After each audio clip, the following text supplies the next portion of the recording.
I'm Mark Robson. I'm the author of 3 different series: Dark Weaver Legacy, the Imperial Trilogy, and the Dragonaut Quartet.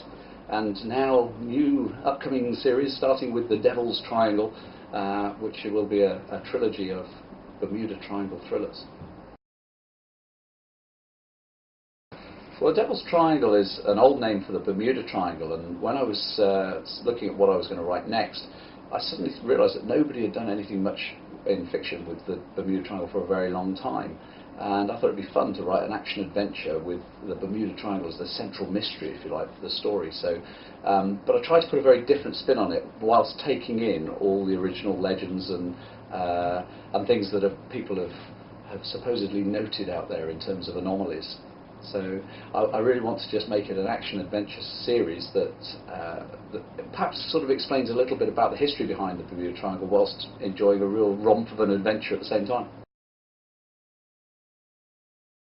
Although I've used parallel worlds before, I've never done it in quite this way, because the world that I'm using is our world, but as it might have been had the KT event not happened, that is the asteroid that supposedly wiped out the dinosaurs.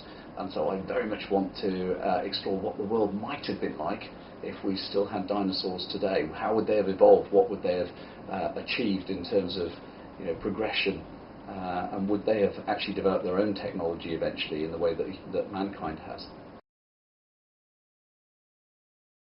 Loads of specific research, actually. I did actually go out to Florida, because obviously the triangles of the corners of the triangle bounce off not only Bermuda but Miami and Puerto Rico, and I wanted to set my story in Florida, and so I went down to the Florida Keys and I spent some days there interviewing all sorts of different people, everyone from real estate agents through to people who sold boats, to local press, the Coast Guards, the military, the local law enforcement agencies, marine biology labs, all sorts of different things that would potentially tie in with the story.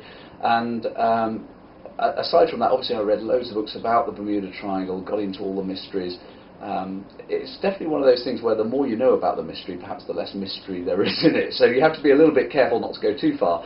But no, I did do a huge amount of specific research for it, and some of the science behind what I've done in the stories was quite interesting to try and figure out as well. Well, part of giving them characteristics was to allow there to be some contact between worlds, and there is a very documented evidence to support the fact that certain types of twins do have this strange sort of telepathic bond. Normally it fades by the age of about 7 or 8, but in the story, obviously the children in the story are 14, so perhaps I'm stretching the bounds of that a little bit. But the idea of them being able to sense each other's emotions or pain or things like that is not actually that unusual, and it has actually been documented. So I love the whole idea of there being, the potential for telepathic ability, and the idea that one can know that the other person is still alive and potentially know that something good or bad is happening to them, I just think is great. It gives us that contact between worlds that makes that sort of tension and bond between the characters, even though they're literally worlds apart, still very real.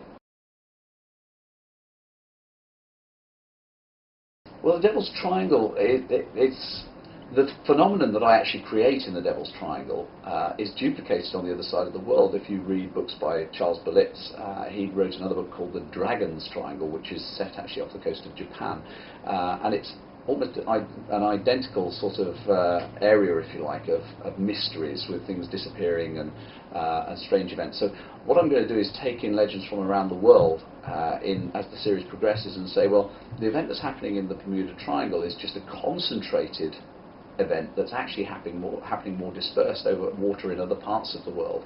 And so we'll see other mysteries start to come in with perhaps Amelia Earhart and perhaps Glenn Miller or Lord Lucan, or all sorts of people that you may suddenly all these different possibilities crop up, and I would love to explore the ideas behind some of these other mysteries. So.